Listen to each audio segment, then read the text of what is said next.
இதோ பிள்ளைகள் கர்த்தரால் வரும் சுதந்திரம், கர்த்தத்தின் கனி அவரால் கிடைக்கும் பலன். கவனிக்கிறீங்களா? பிள்ளைகள் கர்த்தரால் வருகிற சுதந்திரம். கர்த்தர் என்ன செய்கிறார்னா நல்லா கவனிங்க. நிறைய பேருக்கு இந்த அறிவு இல்லை. கிறிஸ்தவர்களுக்கு இருக்கணும், ரட்சிக்கப்பட்ட பிள்ளைகளுக்கு இந்த அறிவு இருக்கணும். என்ன அறிவு? பிள்ளைகள் கர்த்தர் எனக்கு கொடுத்திருக்கிறார். எனக்கு பிள்ளை இல்லையா? நான் கல்யாணம் பண்ணி எனக்கு பையனை கொடுத்தாரு, பொண்ணை கொடுத்தாரு, 2 பெண்ணு 2 பையன் 2 அப்படியெல்லாம் நம்ம கணக்கு போடலாம். இந்த அறிவு ரொம்ப முக்கியமானது. கர்த்தர் படைக்கும் போதே நீங்கள் பலுகணும் பெருகணும் சொல்லக்கூடிய ஆற்றலோடு உங்களை படைத்திருக்கிறார். உங்களை பயன்படுத்தி தான் கர்த்தர் என்ன செய்கிறார் என்றால், உங்களை பயன்படுத்தி உங்களுக்கு கொடுக்க போற குழந்தைக்குள் தேவனுடைய ஆவியை கர்த்தர் வைக்கிறார். அப்படியானால் உங்க குழந்தைக்கு அப்பா பொறுப்பு, அம்மா பொறுப்பு, ஆண்டவர் பொறுப்பு. சொல்லுங்க. இந்த அறிவு ரொம்ப முக்கியம். பிள்ளைகளுக்கு அப்பா பொறுப்பு, அம்மா பொறுப்பு, ஆண்டவர் பொறுப்பு. அவருடைய ஆவி பிள்ளைக்குள்ள இருக்கு. அல்லேலூயா. இதனால் அதனால பிள்ளைகள் கர்த்தரால் வருகிற சுதந்திர பொக்கிஷத்தை கொடுக்கிறார். உன் கையில பொக்கிஷமாய் கொடுக்கப்பட்ட பிள்ளைகளுக்கு அவங்க பெற்ற பிறகு ஏன் கொண்டு பிரதிஷ்டை பண்ண வேண்டும் என்றால், கர்த்தர் கையில கொடுக்கிறோம், அவர் பொறுப்பு. சத்தமா சொல்லுங்க. அந்த பிள்ளைகளுக்கான அந்த பெற்றோர் இதை அறிய வேண்டும்.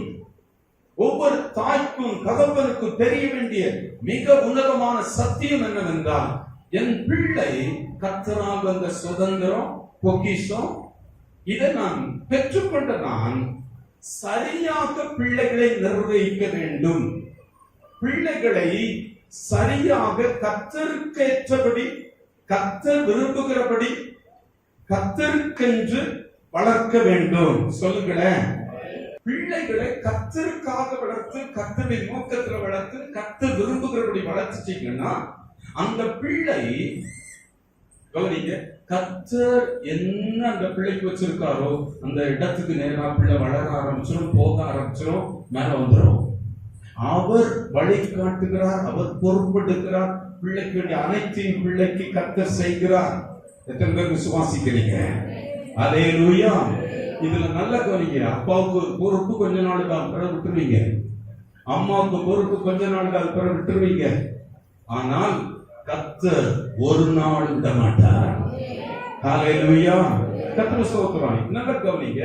அப்படி ஆனால் பிள்ளைகள் பிறக்கும் போது எப்படி இருப்பாங்க? பிறக்கும் போது பிள்ளைங்க என்ன பாவத்துல தான் என் தாய் என் பிள்ளைகளை என்ன செய்யறாங்க? கற்பம் தரிக்கிறாங்க. கவனிக்கிறீங்களா? பாவத்துல கற்பம் தரிக்கிற பிள்ளை, அந்த பிள்ளைக்கு பிறப்புல என்ன இருக்குமா? மதியினம் ஒட்டி இருக்கும். என்ன ஒட்டி இருக்கும்? சொல்லுங்களேன். என்ன ஒட்டி இருக்கும்? பிள்ளைகள் பிறக்கும் போது மதியினம் ஒட்டி இருக்கும். போன வாரத்தில் சொன்னேன். வாசிப்போ நீதிமொழிகள் 22ஆம் அதிகாரம் 15வது வசனம். பிள்ளையின் நெஞ்சில மதியினம் ஒட்டி இருக்கும். அதை தண்டனை பிரம்பு அவனை விட்டு அகற்றும். பிள்ளைக்கு முதல்ல கர்த்தருக்கு பயப்படணும்னு கற்றுக் கொடுத்தீங்கன்னா ஒன்னும் புரியாது. போன வாரம் ஒரு சொன்னேன். பிள்ளைய கர்த்தருக்கு பயப்படணும் அப்படின்னு சொன்னா புரியாது. நீங்க நிறைய பெற்றோர் கவனிக்க வேண்டிய மிக முக்கியமான இடம், பிள்ளைக்கு முதல்ல அறிஞ்சுக்கணும். இந்த அறிவு இருக்கணும். குழந்தைன்னா அது தானா படிச்சுக்கணும்னு நினைச்சிடாதீங்க. குழந்தைக்கு இருதயத்துல மதியினம் நெஞ்சில ஒட்டிட்டு இருக்கும். அது என்ன செய்தாதான் அந்த பிள்ளை விட்டு போகும்னா தண்டனையின் பிரம்பு அந்த மதியினத்தை போக்கும். மதியினம் என்பது மூடத்தனம், முட்டாள்தனம் என்று வேதம் சொல்லுகிறது. ஹலோ, மதியினம். நீங்க நினைக்கிற அந்த முட்டாள்தனம் இல்ல, முட்டாப்ப அப்படி இல்ல, படிக்கல அவனுக்கு அது தெரியல, அந்த முட்டாள்தனம் இல்ல. தேவனுக்கு பயப்படாத மதியீனம், தேவனை பற்றி அறிவில்லாமல் துணிகரமா நடக்கிற அறிவீனம். சத்தமா சொல்லுங்க, தேவனுக்கு பயப்பட மாட்டான். சொல்லுங்களேன் அல்லேலூயா. பிள்ளைகளுக்கு வீட்டுல சின்ன வயதுல குழந்தையா இருக்கும் போதே அந்த பிள்ளைக்கு மதியம் உட்கார்ந்து இருக்கு என்பதை அறிந்து மதிக்கவும் மதிப்பு கொடுக்கவும் கற்றுக் கொடுக்க வேண்டும். வீட்டுல அப்பாவுக்கு அம்மாவுக்கு மதிக்கிறது முக்கியம், அங்கதான் கற்றுக் கொடுக்கணும். கடவுளை நீங்க காட்டினா அவனுக்கு புரியாது. ஏசப்பான்னு ஒரு சும்மா அந்த வரைஞ்ச படத்தை காட்டி இதான் ஏசப்பான்னு சொல்றவங்க நிறைய பேர் இருக்குங்க. அவர் ஏசப்பா இல்ல, வரைஞ்சிருக்காங்க கற்பனை. சத்தமா சொல்லுங்களேன், போட்டோ காட்டி தான் ஜீசஸ் அப்படின்வாங்க. பாத்தியா உடனே ஏசப்பா பாக்குற பாத்தியா அப்படின்வாங்க. அவங்க பயமே வராது. ஹலோ, வீட்டுல நான் சொன்னேன் போன வாரத்துல, பில்லி கிரஹாம் அவர்கள் தன்னுடைய 2.5 வயது குழந்தை பையனுக்கு கர்த்தருக்கு பயப்படுற பயத்தை கற்றுக் கொடுக்கிறவர். அவர் பையன்கிட்ட சொல்றாரு, இதை எடுத்து அங்க வைப்பான். அவன் அப்படி கை கட்டிட்டு அப்படி நின்னுட்டு அப்படி பார்த்தானா, பார்த்துட்டு அப்படியே அவருக்கு மூஞ்சில துப்பிட்டான். அவர் என்ன செய்தாராம், ஒரு மிகப்பெரிய ஒரு ட்ரீட்மெண்ட் கொடுக்கிறார். என்ன ட்ரீட்மெண்ட்னா, இப்படி துப்ப கூடாது அதுன்னு சொன்னா அவனுக்கு புரியாது. மதிய நோட்டி இருக்கு, விளங்கிக்க. இந்த வயசுல விளங்காது, புரியாது. வளர வளர்ந்த பிறகுதான் புரியுது. அப்போ நீங்க ஒண்ணும் திருத்த முடியாது. அப்ப இவனுக்கு என்ன செய்தாருன்னா ஒரு ட்ரீட்மெண்ட் கொடுத்தாரு. என்ன செய்தாருன்னு அவர் சொல்லவே இல்லை. அன்னைக்கு நாம இங்கிலீஷ்ல அவர் சொல்லுகிறார், என்ன செய்தாருன்னு அது என்ன செய்யல, சொல்லப்படல. அவர் என்ன பண்ணாராம், அந்த ட்ரீட்மெண்ட் அவன் ஜென்மத்துல கூட வாழ்நாள் முழுவதும் எச்சில் வந்தா கூட துப்புக்கு எச்சில் யோசிப்பானா, அந்த மாதிரி ஒரு ட்ரீட்மெண்ட் கொடுத்தாராம். அப்படின்னா ஒரு பிரம்பு, ஒரு தண்டனை. சொல்லுங்களேன், சொல்ல மாட்டீங்களே, அல்லேலூயா. ஒரு தண்டனை. பிள்ளையை மதீனத்தை போக்குற ஒரு தண்டனை கொடுத்திருக்கிறார். ஏதோ ஒன்று அதுக்கு அவன் இதுல சொல்லி கொடுக்கிறது என்னன்னா, நீ வாழ்நாள்ல உன் அப்பாவை நீ இனிமே துப்ப கூடாது, உங்க அம்மாவை நீ துப்ப கூடாது, யாரையுமே நீ துப்ப கூடாது என்பதை அவன் சரியா விளங்கி கொண்டான். அதுபோல வீட்டில் பிள்ளைகள் மதியமாய் பேசும், நடக்கும், செய்யும். அதை எப்படி அகற்ற முடியும் என்றால் தண்டனை பிரம்பு அகற்றும். ஆமென் சொல்லுங்களேன். தண்டிக்கப்படல, இவ்வளவு வளர்ந்திருக்கிறான், ஆனா சொன்னா கேட்க மாட்டேங்கிறான். அவன் அன்னைக்கு வளர்க்கப்படலையே, அப்பாவை மதிக்க கற்றுக்கொள்ளலையே, மதிப்பும் மரியாதை கொடுக்க கற்றுக் கொடுக்கப்படவில்லை எந்த வீட்டிலும். அந்த வீட்டின் பிள்ளைகள் என்ன நடக்கும் சொல்லுங்களேன். அல்லேலூயா. கர்த்தருக்கு ஸ்தோத்திரம். ரொம்ப முக்கியமா கவனிங்க, பிள்ளையை அப்படி வளர்க்கல. பிள்ளை வளர்க்கலன்னா எனக்கு வளர்க்க தெரியல, என்ன வளர்க்கல, அந்த பிரச்சனைகள் நிறைய வருது. என்ன அப்படி வளர்க்கலையே, எனக்கு தெரிஞ்சாதானே வளர்க்கிறது. நான் தான் சொன்னேன், எங்க அம்மா அவங்களுக்கு பைபிள் ரொம்ப தெரியாது. அவங்க இந்து மார்க்கெட்ல இருந்து வந்தவங்க, தாத்தா பூஜாரி. அவங்க எங்க அம்மா ஒரு மிகப்பெரிய ஒரு பென்சில் போட்டிருந்தாங்க. கடக்கவே முடியாது, மீறவே முடியாது. அம்மாவுக்கு ஒரு சின்ன திரும்புக்கு நான் பயப்படுற பயம் எனக்கு தெரியும். அதை கண்டே நிறைய விஷயம் பண்ண மாட்டேன்.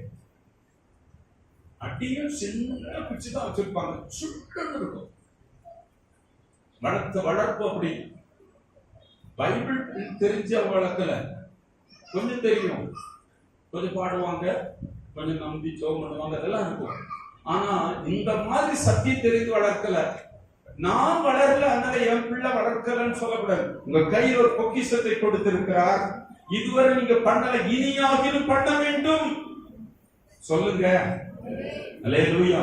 நீங்க கீழ்ப்படிதல்னா என்ன? எபேசியர் 6ஆம் அதிகாரம் 1 முதல் வாசிப்போம். எபேசியர் 6ஆம் அதிகாரம். பிள்ளைகளே உங்கள் பெற்றாருக்கு கர்த்தருக்குள் கீழ்ப்படியுங்கள். இது நியாயம். உனக்கு நன்மை உண்டாயிருக்க பூமியிலே உன் வாழ்நாள் நீடித்திருப்பதற்கு தாயின் தகப்பனையும் கனம் பண்ணுவாயாக என்று எழுதியிருக்கிறது. பிதாக்களே நீங்களும் உங்கள் பிள்ளைகளை கோபப்படுத்தாமல் கர்த்தருக்கேற்ற சிட்சையிலும் போதனையிலும் அவர்களை வளர்ப்பீர்களாக. கவனிக்கிறீங்களா? பைபிள் சொல்லுகிற வரிசையை பாருங்க. பிள்ளைகள் பிள்ளைகளே உங்கள் பெற்றாருக்கு கர்த்தருக்குள்ள கீழ்ப்படிங்க. எப்படி கற்றுக் கொடுக்கிறது? எப்படி கற்றுக் கொடுக்கிறது? பிள்ளைகள் கர்த்தருக்குள்ள பெற்றோர் கீழ்ப்படியணும். முதல்ல தேவை பிள்ளைகளை கோபப்படுத்தாமல் என்ன செய்யணுமா? கர்த்தருக்கு சிக்ஷையில இரண்டாவது போதனையில வளர்க்கணுமா? முதல்ல சிக்ஷை. நம்ம ஊர்களை சொல்லுவாங்க, அடி செய்கிற உதவி. சொல்லுங்க, சத்தமா சொல்லுங்க. சொல்லு, கஷ்டமா இருக்கா? அடி செய்கிற உதவி அண்ணன் தம்பி செய்ய மாட்டான்.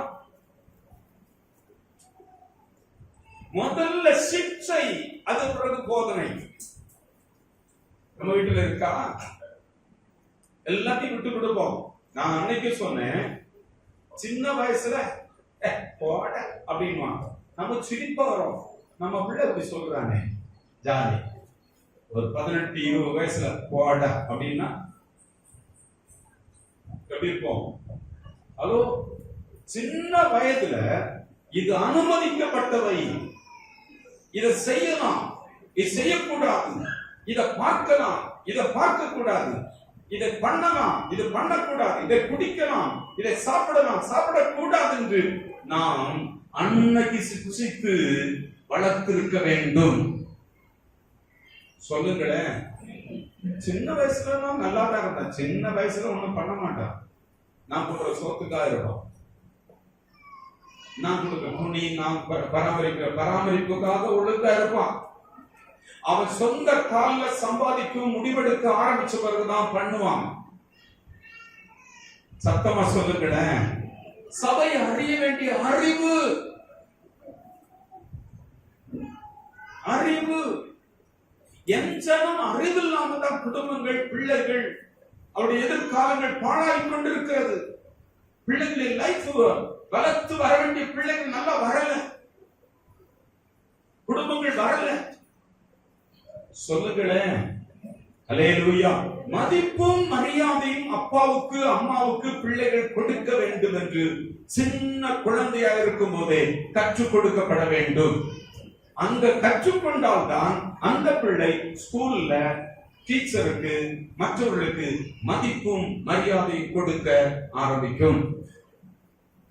காலேஜ்ல மதிப்பும் மரியாதையும் டீச்சர்ஸ்க்கு, லெக்சரர்ஸ்க்கு, அங்குள்ள ஸ்டாஃப்களுக்கு, அங்குள்ள முக்கிய மாணவர்களுக்கு கொடுக்க ஆரம்பிக்கும்.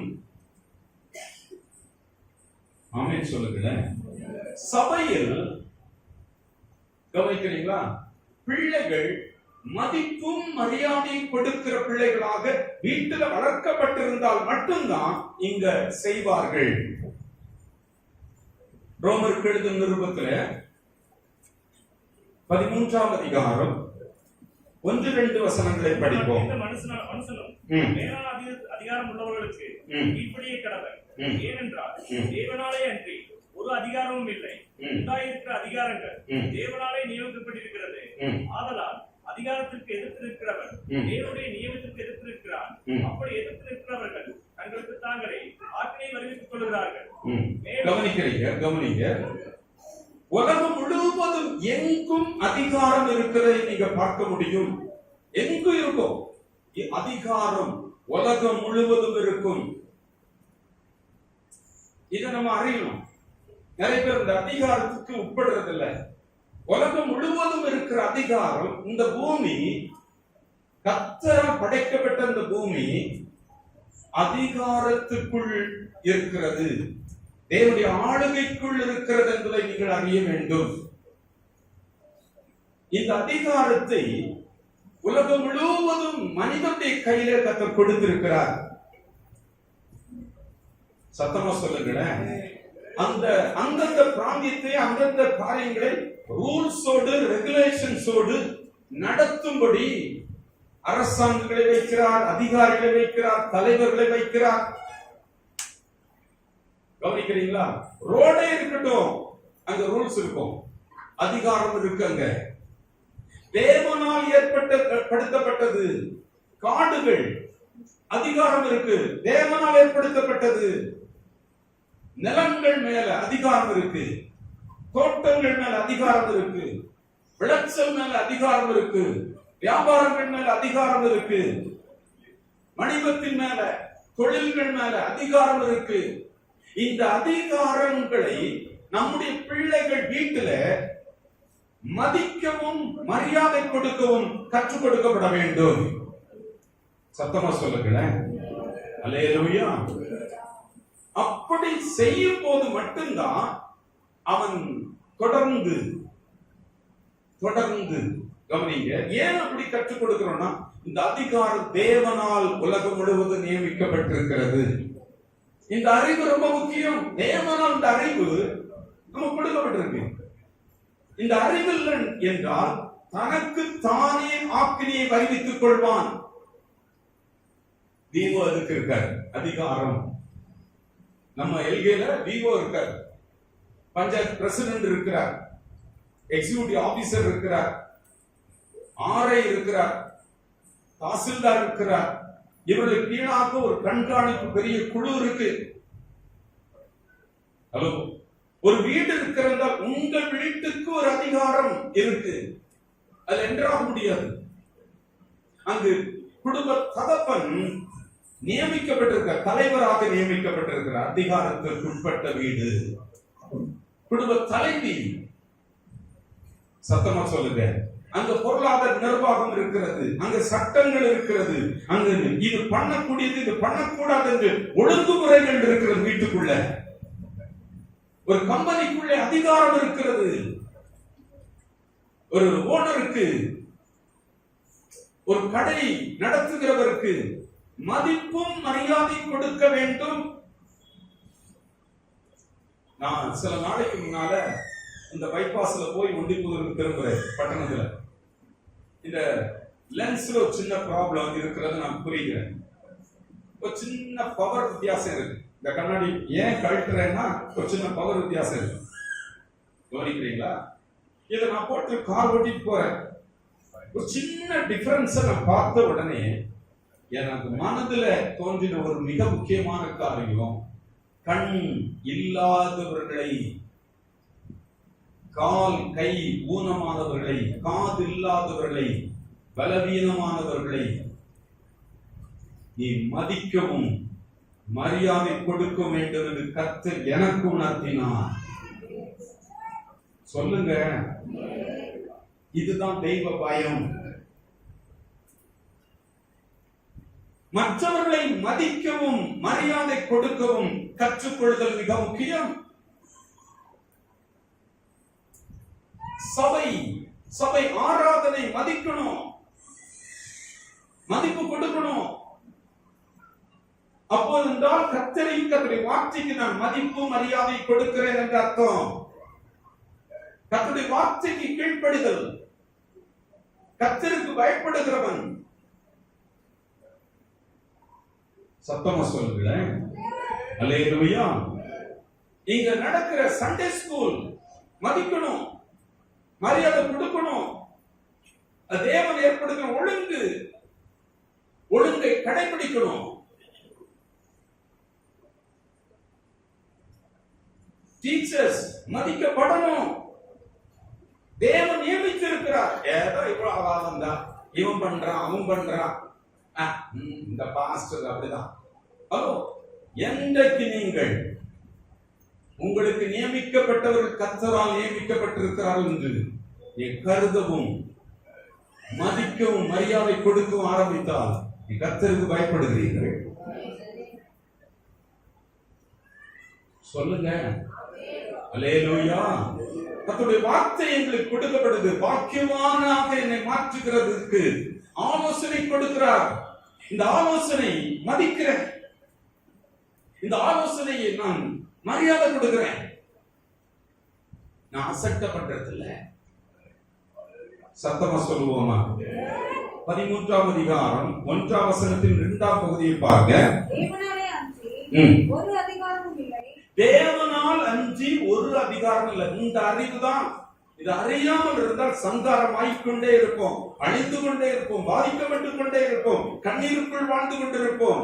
இதை அறிவடைந்து நாம் தேவனுக்கு பயப்படுகிற பிள்ளை என்றால் எங்கும் அதிகாரம் இருக்கிற இடம்.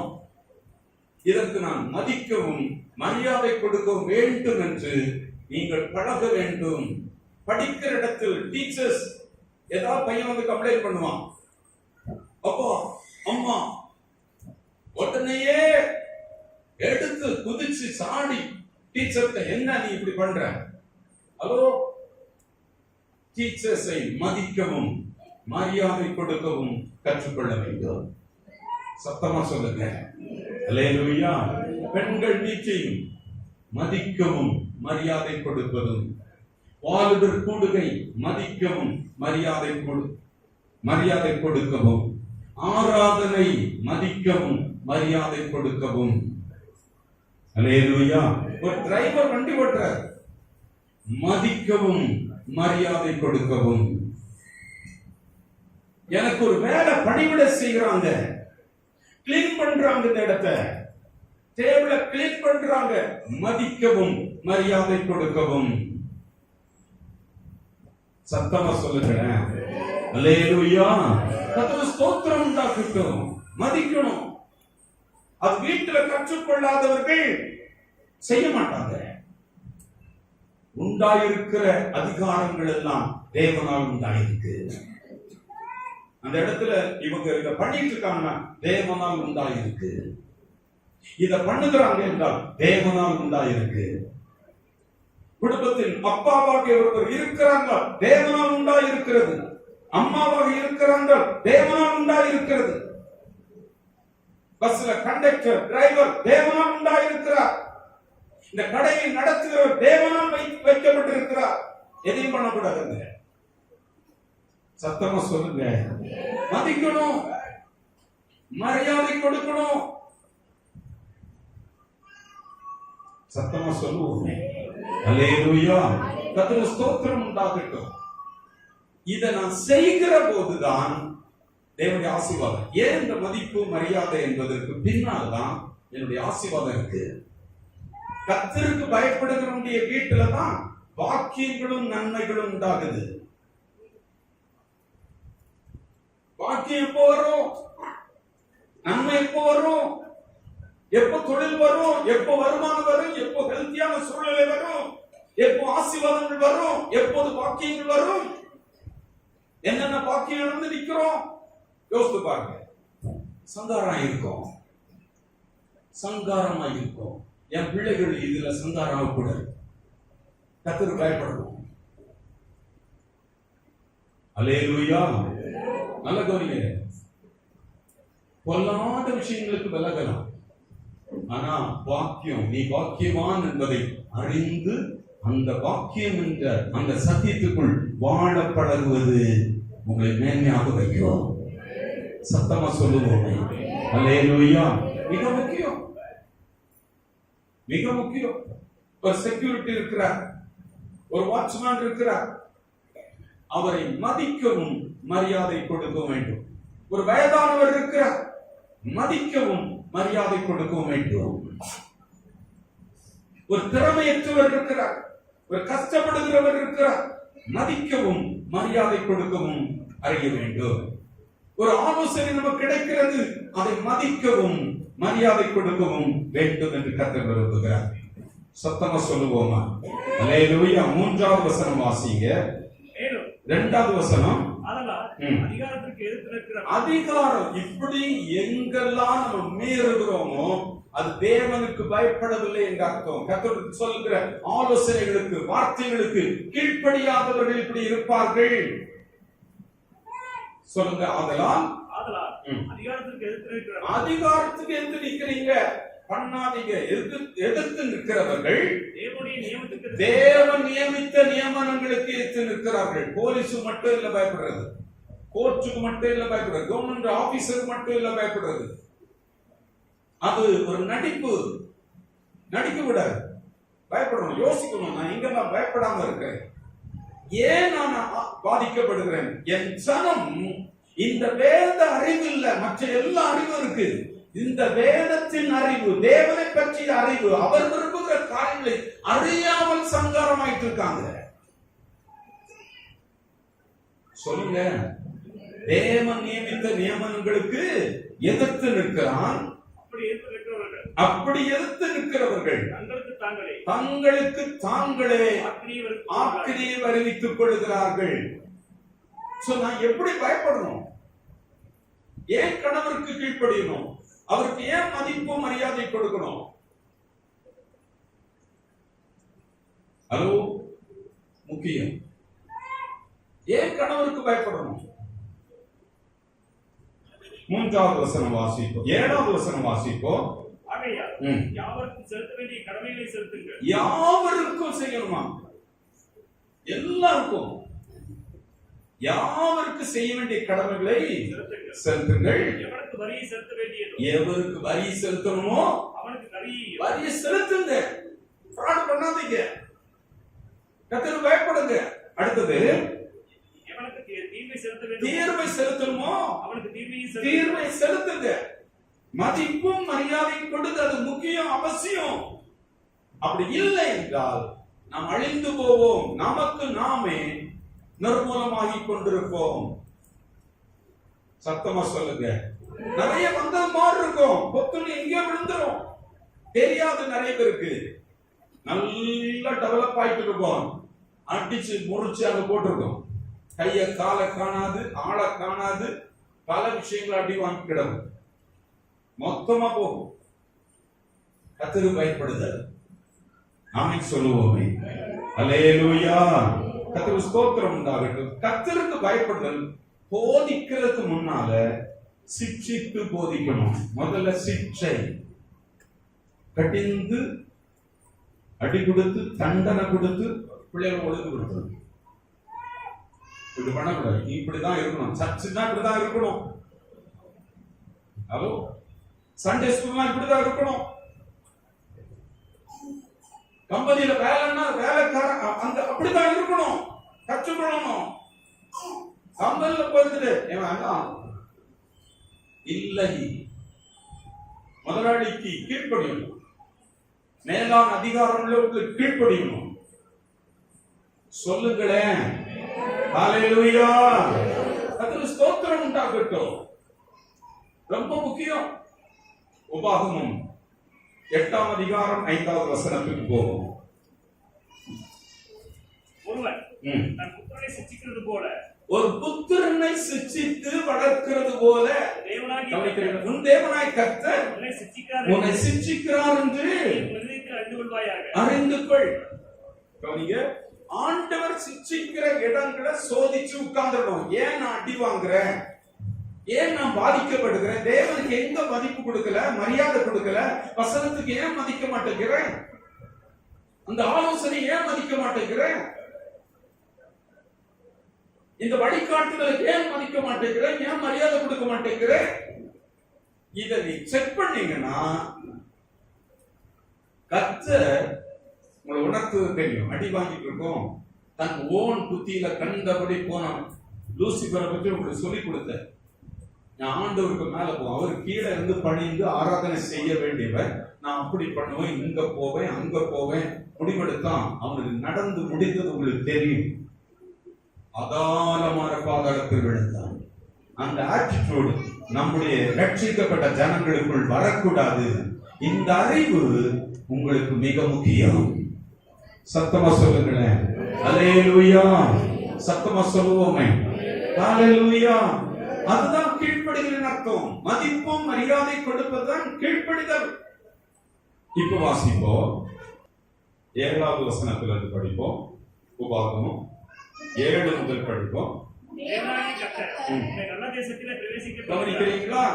இப்படி சிட்சிக்கப்பட்டு வளர்க்கப்பட்ட ஒரு பிள்ளை நல்ல தேசத்தில் பிரவேசிக்கப்படுகிறான். நல்ல லைஃபுக்குள்ள என்றாகிறாய், சமாதானத்துக்குள்ள என்றாகிறாய், நல்ல வேலைக்குள்ள என்றாகிறாய், நல்ல தொழிலுக்குள்ள என்றாகிறாய்.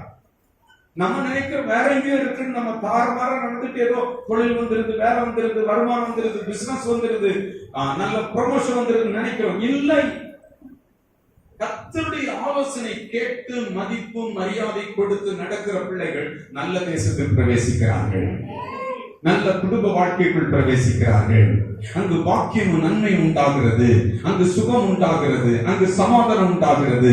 அங்கு அவருடைய மனைவி வீட்டோர்களை கனிதர கொடியை போல இருக்கிறாள். அங்கு அவருடைய பிள்ளைகள் ஒலிவமர கன்றுகளை போல பந்தியை சுற்றி இருக்கிறார்கள். அங்கே அவருடைய சீயோனின் வாழ்வை காண்கிறார்கள். நல்ல தேசத்துல பிரவேசிக்கிறதுன்னா நல்ல என்ட்ரிக்குள்ள போறீங்க.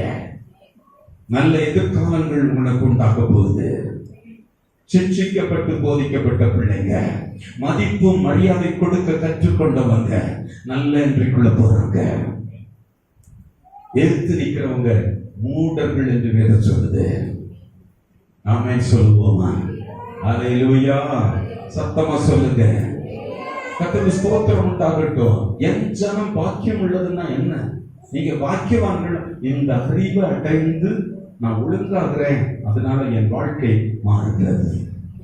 ஆசீர்வாதத்துக்குள்ள என்றாகிறேன், ஜெயத்துக்குள் என்றாகிறேன், சுகத்துக்குள் என்றாகிறேன், கட்டப்படுதலுக்குள் என்றாகிறேன், பலப்படுதலுக்குள் என்றாகிறேன். நல்ல வேலைகள் எனக்கு உண்டாகிறது, நல்ல சமாதானத்தின் வாழ்க்கை எனக்கு உண்டாகிறது, மேன்மை எனக்கு உண்டாகிறது, ஜெயம் எனக்கு உண்டாகிறது.